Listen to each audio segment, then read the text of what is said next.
Dear student, आज मैं आपके लिए जो टॉपिक लेकर के आया हूँ वह टॉपिक है स्थिर प्रतिस्थापन लोच का उत्पादन फलन, यानी constant elasticity of substitution production function.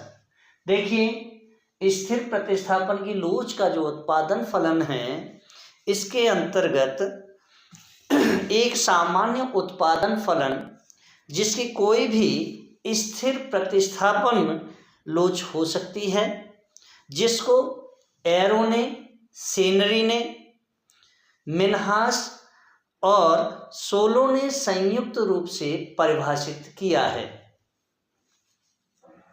उत्पादन फलन के दो रूप, जिनमें या तो प्रतिस्थापन की जो लोच है वह शून्य होती है या प्रतिस्थापन की लोच इनफाइनाइट होती है।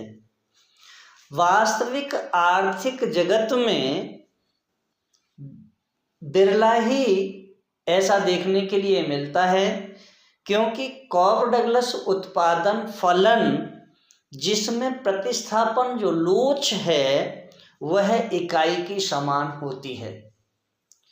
स्थिर प्रतिस्थापन की जो लोच है, उस लोच को हम एक इक्वेशन के माध्यम से समझा सकते हैं, और वह इक्वेशन है Q equal to gamma bracket में delta K minus P plus bracket में 1 minus delta bracket of L minus P bracket of -1 upon P, जहां गामा इजिकल टू कुशलता का प्राचल, यानी जो कुशलता का एक पैरामीटर है, डेल्टा इजिकल टू जिसे हमने डेल्टा से रिप्रेजेंट किया है वह वितरण यानी डिस्ट्रीब्यूशन का प्राचल है, यानी डिस्ट्रीब्यूशन का पैरामीटर है।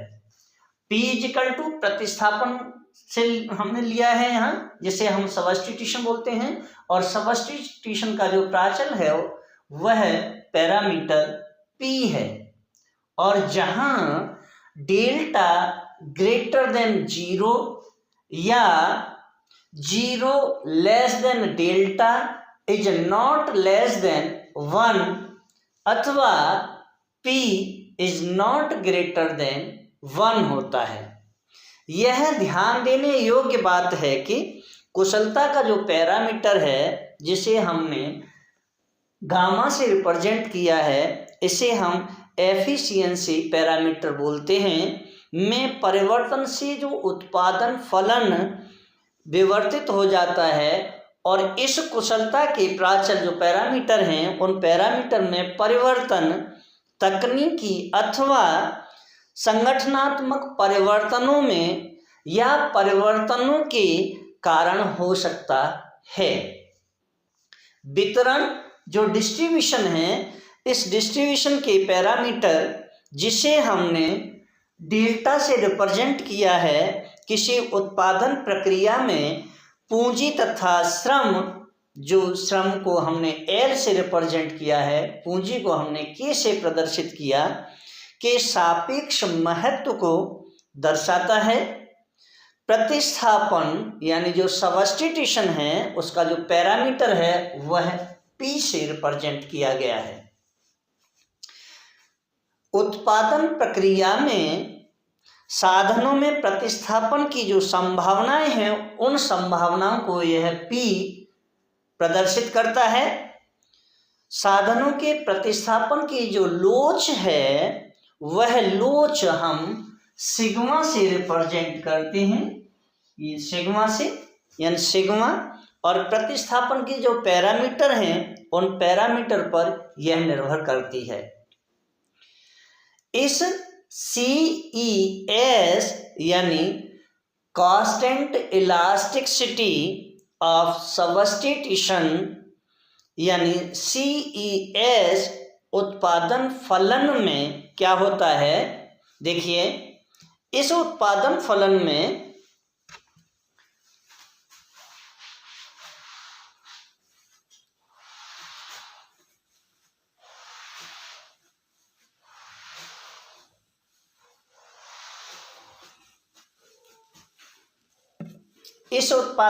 में होगा sigma is equal to 1 upon क्या होगा 1 अपॉन 1 प्लस पी। देखिए जहां यानी वेयर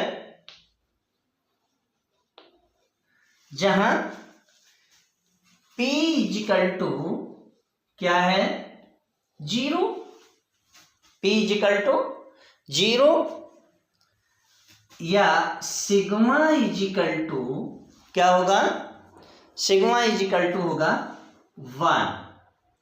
जब ये होता है तो तब क्या हो जाएगा, तब देखिए तब जो होगा वह होगा sigma equal to 1 upon 1 plus P.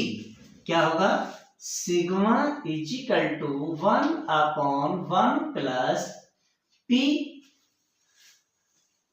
यानी sigma equal to 1 upon 1 plus P equal to क्या हो जाएगा इजिकल टू 1 अपॉन 1 प्लस 0 और इजिकल टू हो जाएगा 1। दूसरा क्या होगा, जब P इजिकल टू इनफाइनाइट या सिग्मा इजिकल टू 0 हो तब क्या होता है, तब देखिए सिग्मा इजिकल टू क्या होगा 1 upon sigma equal to 1 upon 1 plus P equal to 1 plus 1 upon P equal to 1 upon 1 plus infinite equal to क्या हो जाएगा, जब ये इनफाइनाइट होता है तो ये इजिकल टू हो जाएगा 0 के समान।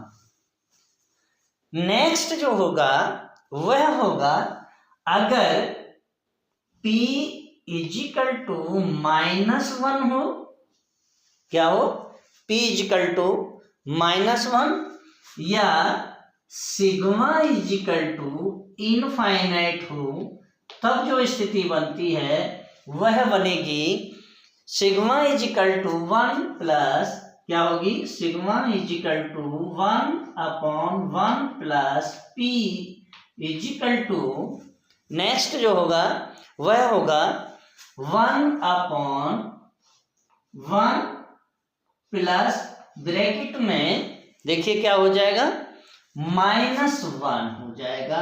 और जब ये -1 होगा तो इजिकल टू में जो आएगा वह होगा इजिकल टू 1 अपॉन क्या होगा 0। और जब 1 अपॉन 0 इजिकल टू होता है किसके इनफाइनाइट के। तो देखिए हमने कॉव डगलस उत्पादन फलन में आपसे कहा है कि प्रतिस्थापन की जो लोच है वह या तो शून्य होगी या इनफाइनाइट होगी।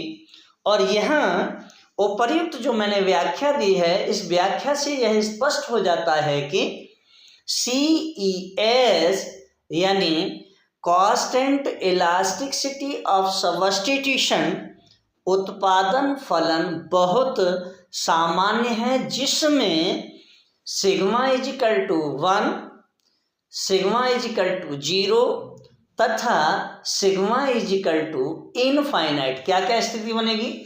देखिए sigma equal to 1, sigma equal to 0 और सिग्मा इजिकल टू इनफाइनाइट, 3 स्थितियां इसमें पैदा हो जाती हैं। और जब ये 3 स्थितियां पैदा होती हैं तो विशेष दशाओं में इसे सम्मिलित मानते हैं। और यहाँ जो स्थिर प्रतिस्थापन की जो लोच है उस लोच के उत्पादन फलन जिसे हम CES यानी constant elasticity of substitution production function बोलते हैं, कि जो समोत्पाद वक्र हैं जिन्हें हम ISO क्वांट के सामान्य रूप से उन्नतोदर यानी कॉन्वेक्स आकृति के मानते हैं।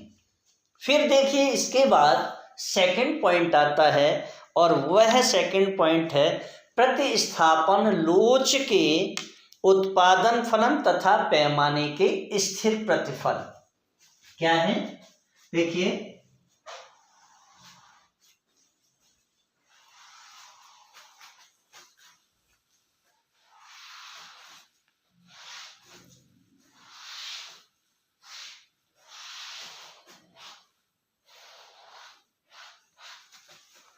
सेकंड जो पॉइंट है वह क्या है?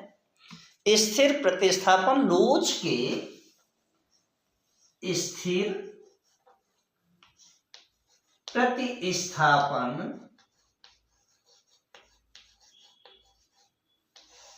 लोच के क्या होगा? उत्पादन फलन तथा उत्पादन फलन तथा पैमाने के स्थिर प्रतिफल, पैमाने के स्थिर प्रतिफल। अब देखिए, स्थिर प्रतिस्थापन लोच के उत्पादन फलन तथा पैमाने के जो स्थिर प्रतिफल हैं, इसमें स्थिर प्रतिस्थापन की जो लोच है उस लोच के उत्पादन फलन में भी पैमाने के प्रतिफल स्थिर होते हैं। क्यों? क्योंकि श्रम जिसे हम L से रिप्रेजेंट करते हैं, माना कि श्रम L, जब श्रम L है तो पूंजी क्या होगी? पूंजी के श्रम L और पूंजी के को एक स्थिर धनात्मक राशि, और जो स्थिर धनात्मक राशि है यानी स्थिर धनात्मक राशि जिसे हम M से रिप्रेजेंट करते हैं, अगर हम इससे इसे बढ़ाते हैं तो क्या होता है? तब Q इजिकल टू क्या हो जाएगा? यानी Q इजिकल टू फंक्शन होगा, किसका होगा फंक्शन? M के into M L bracket of equal to gamma. अब गामा जब होता है तो देखिए फिर क्या होगा? ब्रैकेट में देखिए यहां हो जाएगा डेल्टा M के, और डेल्टा M के जो दिया हुआ है यह माइनस P, इसकी जो घात है वह माइनस P होगी, plus 1 minus delta plus 1 minus delta, और इसके बाद में ब्रैकेट में ML ब्रैकेट ऑफ, और इसकी जो घात होगी वह घात होगी माइनस P, और ब्रैकेट ऑफ करने के बाद में इसकी जो घात होगी वह घात होगी 1/P के बराबर। अब देखिए, यानी Q इजिकल टू फंक्शन है N के into ML bracket of equal to lambda gamma, bracket में डेल्टा, ब्रैकेट M की ब्रैकेट ऑफ की घात minus P plus 1 minus delta, bracket में ML की घात माइनस P, और फिर ब्रैकेट के बाद में उसकी जो घात होगी वह घात होगी 1/P के बराबर। अब देखिए, जब यह होती है तो इसमें क्या होता है? इसमें जो होगा M जो दिया हुआ है वह M क्या होगा? M की जो घात होगी वह माइनस P होगी, किसकी? m की घात माइनस पी, और जब ये घात माइनस पी होती है तो इसका ब्रैकेट ऑफ करने के बाद में जो वैल्यू बचती है वह वैल्यू होती है 1/p के बराबर। और जो 1/p के को हमने जो ब्रैकेट में दिखाया है, इस ब्रैकेट से अगर हम इसे बाहर निकालते हैं तो बाहर निकालने पर हमारे पास जो बचता है वह होता है q इजिकल टू फंक्शन, क्या होता है q इजिकल टू फंक्शन किसका होगा, आप देखिए जो फंक्शन होगा वह फंक्शन होगा आपका m k into M L, bracket of कर दीजिए, और फिर इसके बाद में जो वैल्यू आएगी वह इजिकल टू क्या होगी, इजिकल टू गामा, क्या है इजिकल टू गामा, और फिर देखिए ब्रैकेट में क्या होगा, यहाँ जो होगा वह जो वैल्यू होगी वह वैल्यू होगी m माइनस पी, यानी m माइनस पी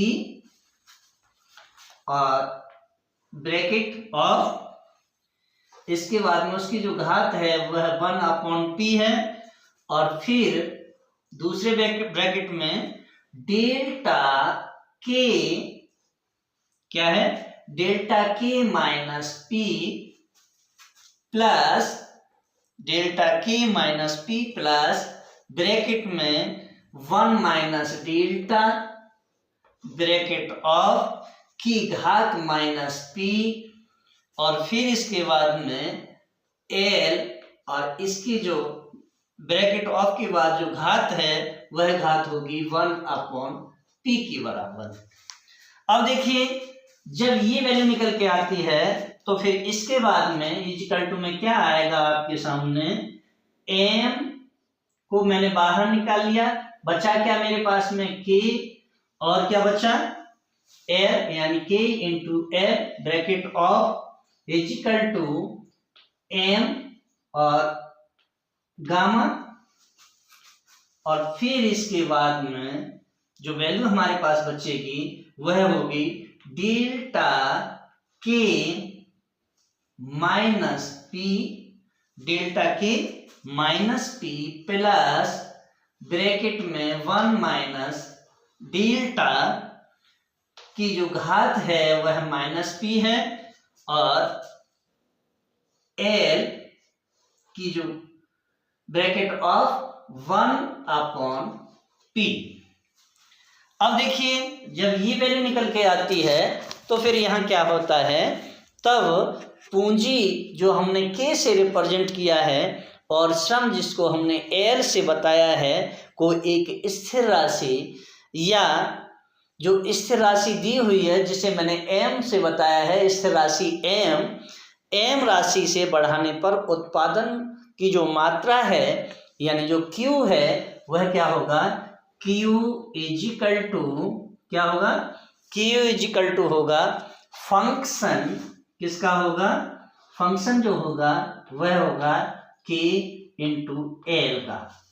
जब ये k इंटू एल का फंक्शन होता है तो इसमें भी m की जो राशि है वह राशि बढ़ती है। इसके बाद में अर्थशास्त्र में CES यानी कांस्टेंट इलास्टिसिटी ऑफ सब्स्टिट्यूशन उत्पादन फलन को व्यवहारिक अध्ययनों में बहुत अधिक प्रयोग किया है। क्यों किया है, क्योंकि विभिन्न उद्योगों के लिए इस उत्पादन फलन के अनुभव या इसके जो अनुमान हैं वह अनुमान लगाने के लिए हमें पूर्व से ही क्या मिलता है, किसी प्रतिस्थापन लोच की मान्यता नहीं लेनी पड़ती है, बल्कि प्रतिस्थापन लोच स्वयं ही दिए हुए आंकड़ों से निर्धारित होती है। जब यह दिए हुए आंकड़ों से निर्धारित होती है तो इसे हम अपने अगर इसका जो सॉल्यूशन निकालते हैं वह सॉल्यूशन अच्छी तरीक़ा से हम इसे निकाल सकते हैं। इसके साथ ही अगर आपको मेरा वीडियो अच्छा लगा हो तो वीडियो को लाइक करें, शेयर करें, कमेंट करें, बेल आइकन का बटन अवश्य ही दबाएं, साथ ही सब्सक्राइब करना ना भूलें और अपने दोस्तों को भी ज़्यादा से ज़्यादा शेयर करें। नेक्स्ट जो टॉपिक लेकर के मैं आऊँगा आपके समक्ष, वह टॉपिक होगा पैमाने के प्रतिफल यानी रिटर्न्स टू स्केल। धन्यवाद।